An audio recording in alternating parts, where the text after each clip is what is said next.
Eh bien, salut les gamers, c'est Angus76 Escaral, j'espère que vous allez bien. On se retrouve aujourd'hui pour un nouvel épisode donc de Top Gear sur GTA 5. Ouais, 6ème épisode où on va donc voir la Chister fusillade sportive. Mais malheureusement, on a eu des problèmes avec Simeone. Fusillade d'ailleurs, pas fusillade. Ouais. Simeone, parce qu'il n'y a qu'un seul aile. D'ailleurs, bien emmerdé. Parce qu'il voulait cette voiture, mais nous, on ne voulait pas lui donner, on veut la garder pour nous. Et surtout, pour vous, pour faire les épisodes de Top Gear, donc c'est quand même. 3 tours, elle est maniable, elle est très maniable et assez rapide. Ouais, c'est vrai que c'est une bonne voiture, hein. Même niveau esthétique, bon. Elle vaut tout simplement la bravado qu'on a fait tester de base. Ouais, c'est vrai. Elle la vaut quand même. On va dire que c'est des voitures de base qui sont bien, mais peut-être que c'est une sportive d'ailleurs. Elle mérite son titre de sportive et elle vaut vraiment ce titre-là et pas un autre. Alors à première vue, c'est vrai que, alors au niveau du design, bon, on n'a pas un design qui est super intéressant. Par contre, au niveau des performances, alors moi je trouve qu'elle est vachement maniable. Déjà rien qu'à vue d'œil, ça se voit. Des performances, franchement très intéressantes. Parce qu'elle est capable de battre les voitures qui sont quand même assez puissantes. Elle est capable de c'est vrai. Pas mal sur des courses. C'est vrai, elle est plutôt pas mal. Et bah moi c'est la voiture que j'avais au début quand j'ai commencé le multi de GTA 5. C'en est une que j'ai... La voiture qu'elle ne pas aussi. Ouais. GTA 5 online, cette petite voiture là. Voilà, assez sympa, je l'ai trouvée dans la rue. Et... bonne voiture, parce que de toute façon au début vous trouvez la voiture dans la rue, vous avez le droit de la tuner, enfin de la tuner, de changer la couleur, vous savez pas tout d'ailleurs. Ouais bah... oui mais sinon c'est quand même pas mal, hein. Bon, on cherche, si on veut cette voiture, on la cherche pas forcément pour le tuning, parce qu'on sait très bien que les résultats seront pas phénoménaux non plus. Mais voilà, c'est plus pour le petit côté performance déjà de base qui sont assez sympas. Ah voilà, donc avant qu'on oublie, arrête-toi 2 secondes et on va regarder le prix des voitures qu'on a déjà testées sur internet. Le prix des voitures que l'on a testées sur internet, donc ça va être plutôt sur l'autre, hein, voilà. Celui-là. De toute façon c'est ah non, ça c'est la Porsche, mais comment j'ai cru. Donc on a tout d'abord testé alors la Buffalo hein, qu'on a. Ah c'est celle-là ma voiture de départ, la Rapid Dominator. Qu'on testera bien sûr bientôt.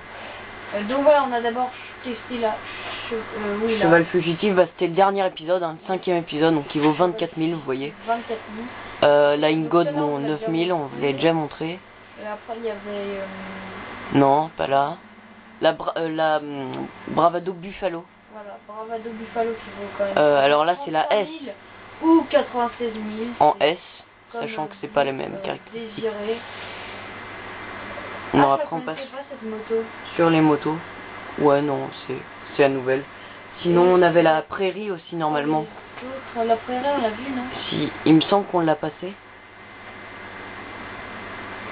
La Prairie. Où est-ce qu'elle est? Où te caches-tu? Non, apparemment elle est pas là. Peut-être plus haut.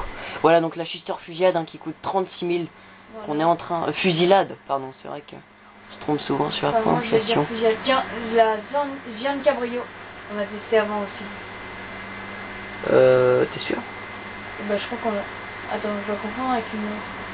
Non, on l'avait pas fait justement parce qu'on avait eu 2 étoiles, je me souviens, on avait failli la faire. Oui, ouais, c'est vrai. Oui, ouais, donc on vous la fera plus tard.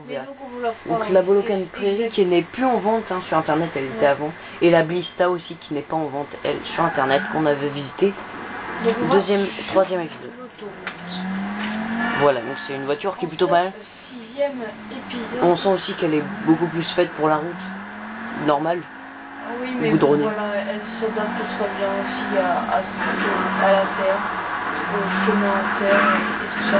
Ne me parle pas trop de terre parce que là j'ai très soif. Donc voilà. Bah oui, mais... je te pardonne. Toi aussi t'as dit que t'avais soif au dernier épisode alors. Oui, mais c'est vrai que j'ai toujours soif.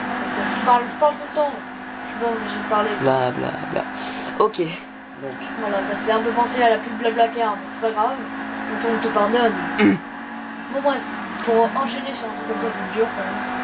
Mais on va le faire, donc voilà, on va bientôt arriver à l'endroit où on va s'arrêter. Donc cette voiture-là, si je m'en rappelle bien, elle sait drifter, et elle drifte même plutôt bien. Ouais. Ce tu Bah on va tester en arrivant. Hein. voiture. Alors qu'on Sinon... voit ici des petites éoliennes. Et on fera. On va tester, on fera aussi. Ah, excusez-moi, je suis un peu fatigué. Elle prend les choses bien vite, hein. Cette voiture-là. Ouais, voilà, elle drift quand même pas mal. Ouais, donc freinage parfait. Je pense que le freinage est peut-être un peu trop important. Parce que du coup, et du coup, ça l'empêche un peu de drifter. C'est dommage. Par contre, elle s'abîme très vite. D'ailleurs, on a déjà pété. Non, la vitre, c'est normal. Par contre. Ouais. Mais le capot, elle est rayée, tout ça. Donc voilà, on va commencer par la note de beauté. Donc c'est une belle voiture quand même. Alors moi, niveau design, contrairement à plusieurs voitures qu'on a vues avant, je mettrais juste un 7. Parce que bon, c'est vrai que c'est quand même une voiture assez belle, mais sans plus. Hein. Il y a quand même des voitures beaucoup plus belles que ça. Elle mérite son titre sportif, je pense, plus dans les performances que dans le design. Même si le design, bon, fait forcément penser à une sportive, mais il n'est pas exceptionnel, je trouve. Alors, moi, pour cette voiture, je vais mettre un petit peu en dessous, je vais mettre un 6. Je n'aime mais vraiment pas les rayures qu'il y a sur le capot. Ah, ça, on n'aime pas forcément ça. Pas beau, forcément. Et puis elle a un design qui, je sais pas, elle a un truc qui me plaît pas forcément. L'avant est pas très joli. Donc voilà, elle a pas un avant très beau. Donc un 6, je pense que ça suffit. Et que c'est mérité pour une voiture de ce type. Voilà, derrière, donc ensuite, on va enchaîner pour les performances, voilà, technique. Donc, de la voiture. Donc on a vu qu'elle est très rapide, qu'elle est très maniable. Donc moi je vais mettre un 8, c'est vraiment mérité. Elle, comme tu as pu le dire, elle a vraiment son titre sportif. Grâce à ça, grâce à la maniabilité, mais à la vitesse, plus qu'à la beauté de la voiture, parce qu'en elle-même elle n'est pas très jolie, c'est pas un régal pour les yeux comme certaines voitures. C'est vrai que c'est... à mon avis, en fait, tu avais dû la regarder avant de tester la dernière voiture, c'est pour ça que tu as gerbé dessus. Voilà. Voilà, ça doit être ça. Non, mais non, sinon, non, je vais pas me moquer. Elle est quand même assez jolie. Ouais. Ça va, il y a pire, mais franchement, elle est loin d'être super belle voilà, et moi, j'accroche pas sur le design. Juste pour la vitesse, pas voilà. Pour la beauté de la voiture. Alors, t'as mis combien déjà? Un 7? Un 8 là, en performance? Là, j'ai mis un 6. Et un 8 en performance. Bah moi, écoutez, en performance, je pense que je vais suivre Scarel hein, là-dessus, je vais être entièrement d'accord avec lui. C'est vrai que c'est un véhicule qui est quand même assez rapide dans l'ensemble, qui freine bien. Bon, du coup, les drifts en sont un peu réduits puisqu'il y a quand même un bon freinage, une bonne tenue de route, une tenue parfaite. Elle a pas dérapé. Ouais. On met souvent les mêmes notes, mais parce que nous, ce qu'on aime dans les voitures, on aime vraiment les mêmes choses. Ouais, elle laisse la vitesse, mais pas trop non plus. Que ce soit une voiture qui soit sympa à conduire. Moi, pour moi, une voiture qui est bien, c'est une voiture déjà qui commence par être maniable. Pas forcément rapide, mais maniable. Voilà. Qui est sympa à regarder et qui est très rapide aussi. C'est sympa quand une voiture est très rapide, mais voilà, faut pas qu'elle s'emballe trop non plus. Ouais, c'est sûr. Faut qu'elle soit assez rapide et cette voiture est assez rapide. Pour moi, c'est une bonne vitesse qu'elle a. Elle a une très bonne vitesse.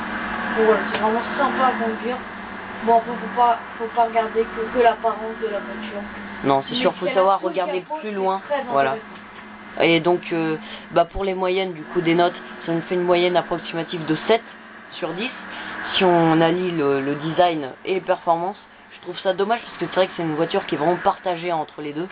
On a vraiment un design basique. Je pense qu'on peut l'applaudir quand même. Ouais, voilà. D'ailleurs, tu peux faire plusieurs fois les sticks si tu veux faire une petite variante.